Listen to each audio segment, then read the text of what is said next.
izin kami ucapkan terima kasih atas kehadirannya pada hari ini. Intinya acara hari ini sangat sederhana begitu. Pak Bandung sesepuh kita akan memulai meluncurkan buku tentangnya atau biografi tentangnya yang akan kita buat dalam beberapa bulan ke depan dengan melibatkan banyak pihak. Ini cita-cita kami sejak lama begitu. Baru kebetulan ada Mas Wiwit di sini mewadahinya lah dari secara fisik dan non fisik. Baru hari ini kita bisa beracara pada hari ini yang dicita-citakan Mararese tingkat libur itu. Saya di rumah, ya mudah-mudahan nggak beruyung untuk keinginan kita. Silakan Agus sekarang. Assalamualaikum warahmatullahi wabarakatuh. Waalaikumsalam. Alhamdulillah pada hari ini kita bisa berkumpul walaupun mungkin jumlahnya tidak banyak tapi signifikan. Dan perlu saya informasikan dulu tentang apa itu Invincible. Jadi kita berkumpul di sini atas kemurahan hati Mas Wid. Jadi kemarin itu kita ada kegiatan yang memerlukan tempat dan pada saat Mas Wid diminta untuk bantuannya, Mas Wid dengan sukarela memberikan fasilitas tempat ini untuk kami gunakan beraktivitas di sini. Berdiri ekonomi kreatif di Bandung sejak tahun 80. Sebelum kami bergabung dengan ekonomi kreatifnya, Mas Wid sudah dari dulu menjalankan ekonomi kreatif. Kemudian jadi hebat juga bukan hanya karena maju, tapi setelah kena badai tsunami COVID itu, Mas Wid pun masih bertahan dengan cari mas sembilannya. Kemudian satu lagi kita terinspirasi dari Abah Landung. Abah Landung ini kalau usia sudah 97 tahun ya Pak ya. Dan Mas Wid tadi kan saya sebutkan satu kepala sama Abah. Nah, Abah Landung 97 tahun. Beliau ini dari zaman Belanda, zaman Jepang sampai zaman sekarang masih eksis. Dan satu hal yang saya kagumi dari Abah Landung tidak hanya fisiknya. Abah Landung ini masih bisa jalan kaki, jalan jauh, masih bisa naik sepeda dari Cimahi ke sini. Tapi yang paling saya kagumi itu adalah memorinya. Itu bukan hanya bisa kenal, tapi Abah Landung bisa merunutkan bapaknya siapa, anak pertama siapa, anak kedua siapa, dengan ciri-cirinya. Kita kan kadang-kadang mikir kelak anak pertamanya saya. Kadang-kadang mungkin ke keponakan kita sendiri aja itu kita sudah mulai gitu. Kiranya anak kakak ini saya. Nah, ini yang yang saya kagumi dari sosok Abah Landung. Saya pernah tanya, Bah, apa rahasianya Abah bisa hebat seperti ini? Rahasianya cuma satu, jagalah hati. Kalau kata Abah. Jadi Abah menjaga hati dari iri dengki. Bahkan kalau Abah disakiti, Abah sudah memaafkan duluan. Jadi kalau anjing menggonggong kapilah terus berlalu itu, ya Abah seperti itu. Orang menyakiti, ya Abah mah cuek-cuek aja gitu.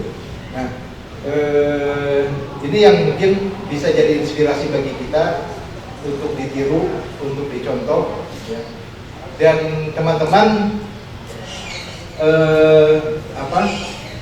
menginginkan karena ketemu dengan si ini tahu, ketemu dengan si ini tahu, ketemu dengan si ini tahu, gitu. Banyak orang yang tahu Abah, tapi juga banyak muda-muda yang tidak tahu Abah. Jadi kalau kemarin itu ada anak muda dari Unpas sekitar 30 orang mahasiswa, Awalnya sih cuek-cuek saja, tapi begitu saya kasih tahu bahwa Abah Landung ini adalah sosok di dalam lagu Umar Bakri.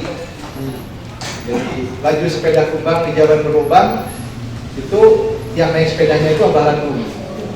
Nah, baru mereka mau foto-foto dan mau menggali tentang siapa Abah Landung.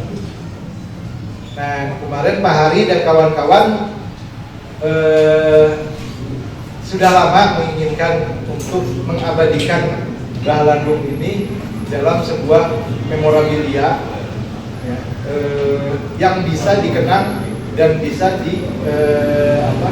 dijadikan patokan sejarah oleh penerus bangsa ini. Karena banyak sekali yang bisa kita gali dan kita tiru dari Abah Landung ini. Maka kita bersepakat untuk membuat biografinya Abah Landung selama 7 bulan. Itu ya kalau boleh bilang nyembah gitu orang pesantrennya. Orang pesantren itu pun ke Mekah pakai pesawat gitu. Nah, jadi inspirasinya itu sangat luar biasa. Makanya di kaos yang kita terbitkan nanti itu ada huruf Arab gitu. Taswir ya, tulisannya. Taswir itu adalah orang hebat, tokoh. Tapi sengaja kita tulis dengan huruf Arab karena ada tonggak sejarah tadi. Abah perjalanan dari Bandung, dan itu bukan di usia muda, itu di usia 75 tahun. Kemudian kemarin di tsunami itu mungkin Abah udah berapa tahun ya? Tsunami juga sama, Abah dari Bandung ke Aceh itu pakai sepeda. Jadi ini yang mudah-mudahan tim yang nanti dipimpin oleh Pak Hari bisa membuat rumusan dan cerita yang runut ya, yang kita bagi ke dalam 6 periode waktu secara gamblang dan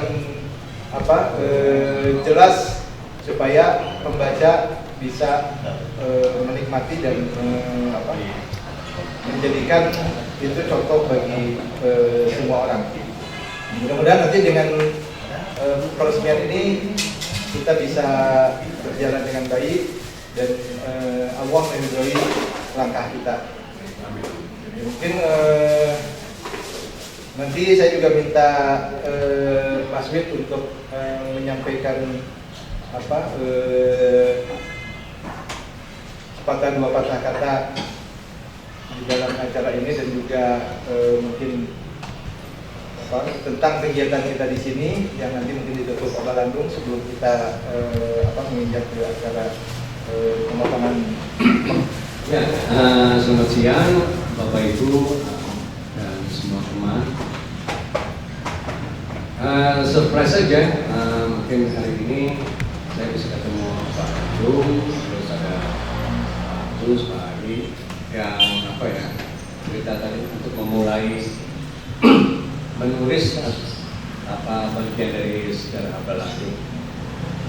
Ya, kalau saya menjadikan mudah-mudahan tempat ini agak sangat unik.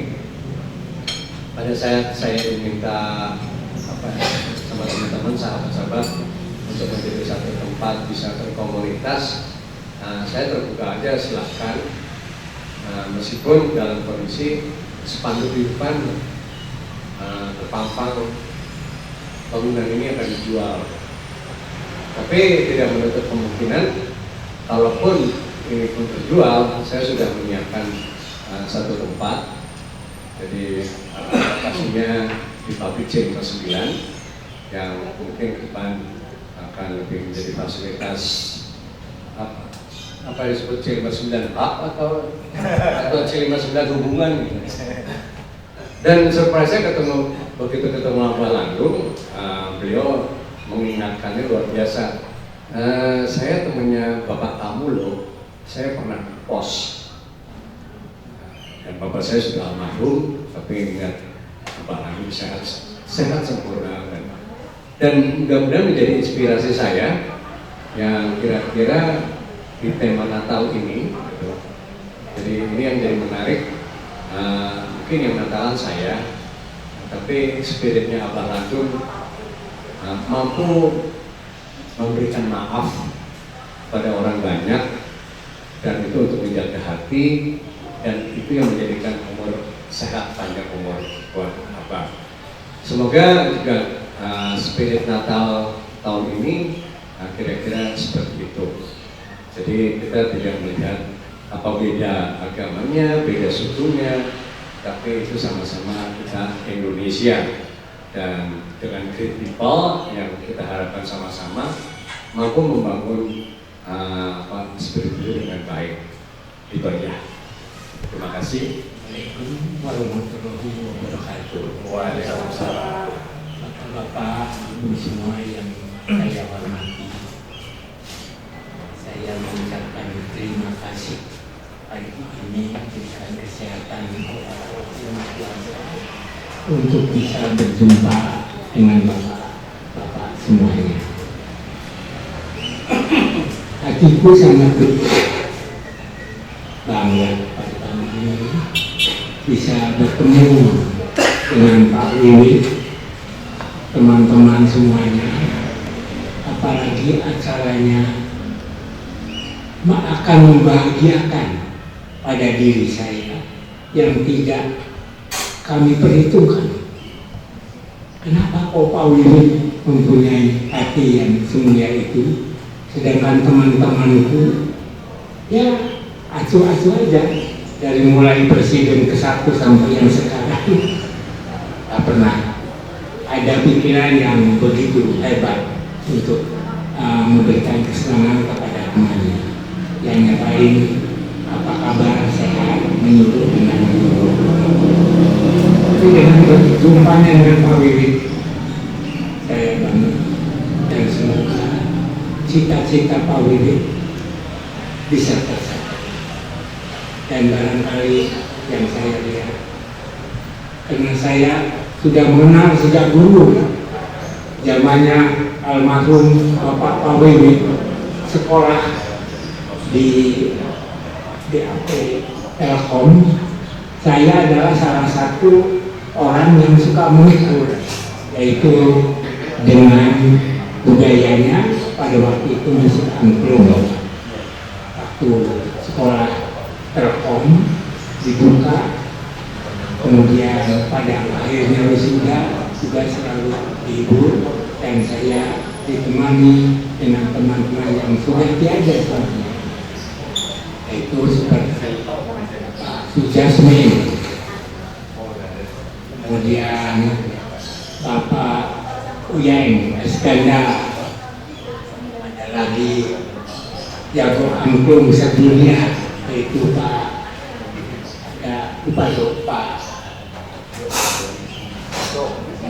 siapa Pak ini? Ujo, itu Pak Ujo dengan saya itu adalah anak buah dari Pak Bapak Angklung Sedunia itu, pada yang Sitikna. Jadi kemana-mana, dari mulai Indonesia merdeka, kebetulan saya sudah agak besar, saya juga mengajar angklung. Pak Daensu Tikna karena umurnya lebih tinggi, kemudian saya kedua, ketiganya Pak Ujo Maladena, dan ada lagi Pak Samuri, dan terakhir lagi adalah Mang Kokok. Nah itu sudah mulai sekarang. Jadi pada waktu itu setiap ada tamu dari luar negeri, saya selalu diundang untuk menghibur, dengan catatan kalau dulu zamannya Bung Karno, maaf boleh tampil tapi harus membawa orang yang heran-heran. Jadi kalau yang pemainnya tidak cantik tidak boleh ditampilkan. Ya, kebetulan kami didukung oleh anak-anak SMA Negeri 1, kemudian SMA Negeri 5, dicampur oleh anak-anak dari Unpad jurusan sastra pada waktu itu, yang tentunya setiap ke Jakarta atau kalau di Bandung di Oman itu dipilih untuk membawa lagu-lagu seperti contohnya Bandung Selatan di Malam Hari yang dinyanyikan oleh Teti Handa pada waktu itu, kemudian ke sini oleh Teti Kadi dan Rizko Maria. Itu teringat sekali. Dan disitulah Pak Landung dikenal sebagai Bapak Guru. Dari mulai tahun 45 sampai 55 saya jadi guru jalanan, yaitu guru buta huruf. Dan kebetulan lagi kemerdekaan kita sampai 10 tahun, ada kegiatan rapat itu dan ini, saya selalu dipanggil oleh Bung Karno, ya hanya sekedar untuk hiburan juga, dan ditugaskan sebagai office boy. Apapun tugasnya saya lakukan. Dan yang pertama sekali dari zaman itu, saya sudah benar memijit, Pak. Jadi kalau ada penjabat-penjabat yang sakit, gitu, yang rapat tuh, saya dipanggil untuk memberikan pencerahan atau pemulihan tenaga yang sampai sekarang dikenal sama trauma healing itu. Saya diberikan trauma, sampai dengan tahun 55 saya diberi kerjaan untuk membantu konferensi Asia Afrika. Nah, itulah garis besarnya. Dan berikutnya konferensi Kalijati, Kolombo, banyak selalu diberitahu. Alhamdulillah begitu. Jadi dengan pengalaman itu, ya, saya sampai hari ini diberikan kesehatan.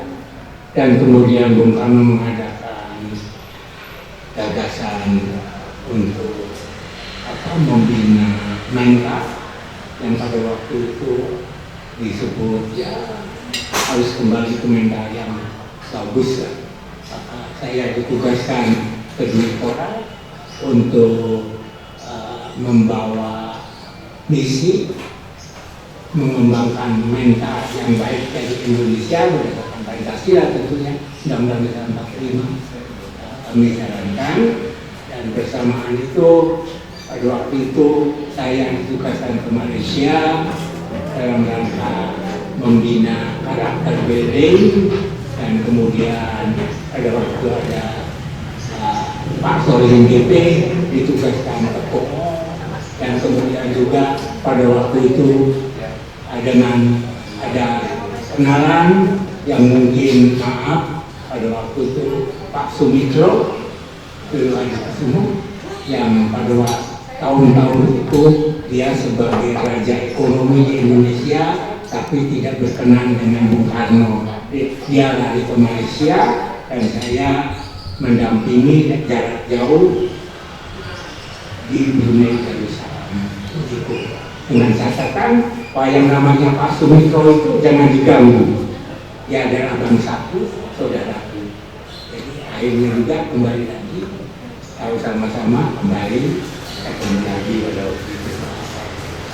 Dan sebagainya, dari sejak itulah saya menjadi guru sampai tahun 96 kemarin. Dan setelah menjadi pendidik, saya senang pada lingkungan, ya terutama lingkungan kita. Dan kemudian juga pada bencana alam. Jadi dimanapun bencana pada waktu itu terjadi, saya selalu teringat dan saya selalu terus untuk ikut membantu semampunya. Dari mulai tenggelamnya kapal Tampomas, kemudian gunung-gunung di Jawa, Gunung Galunggung, Gunung Slamet, Gunung Merapi, Semeru.